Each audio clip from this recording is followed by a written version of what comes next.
Under this video, we are going to learn about Python data types. So first thing what we are going to learn is introduction to data types.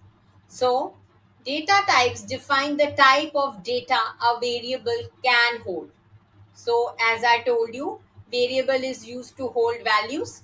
So it can be a number, it can be some alphabets, right? So data types will define the type of the data. Okay. Now Python is dynamically typed. So variables do not need to explicit type declaration. So whenever you write it, yeah, whenever you want to use it, you write it and it will get declared. Okay. Now what are the common data types? Int stands for integer, that means numbers. Float stands for decimal values. str stands for string data type, those are alphabets.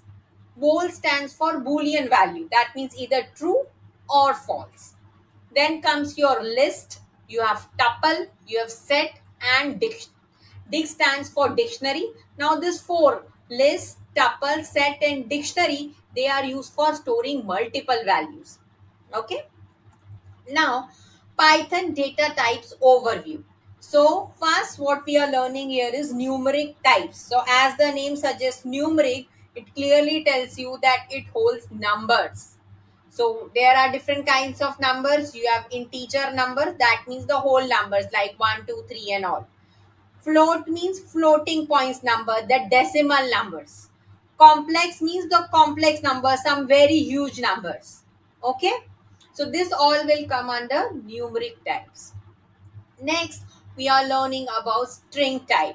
So str is stands for string type. So as I told you, it will hold alphabets A, B, C, X, Y, Z and all, and it will hold some names and all.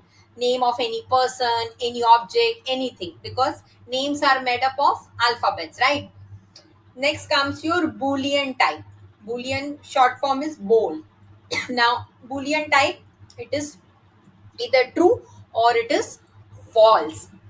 Only two values, nothing else. Then comes your collection.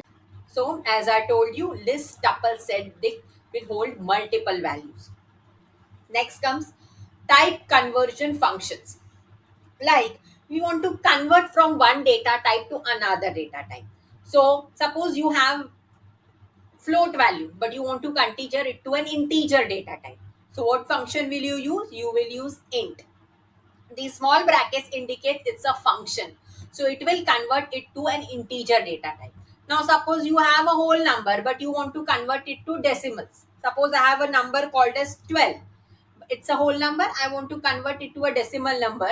So it will be 12.0. Yes. So what? How do we do it? With the help of float data type. Okay. Float conversion function. Then suppose I want to convert it to a string data type, to an alphabet. So str is the function, a conversion function which we'll be using. Suppose I want to convert to a list, then it will be list conversion function. Suppose I want to convert it to a tuple, then this tuple function. Suppose I want to convert it to set. Okay, so set function. Suppose I want to convert to a dictionary, so dict function. Now this list, tuple, set, dictionary, all these things you will be learning in detail with different examples. All right. Now let us summarize whatever we learned under this video. Python has several built-in data types for different use cases. Commonly types were integer, float, string, boolean, list, tuple, set, and dictionary. Type conversion, why do we use it? It allows us to change between different data types. Like we can convert it from integer to float, to string, to boolean, to tuple, set, dictionary, anything, whatever we want. Okay. Now understanding this thing, data types, is very essential for efficient coding because we will be using it multiple times, okay, when we write proper code. Okay.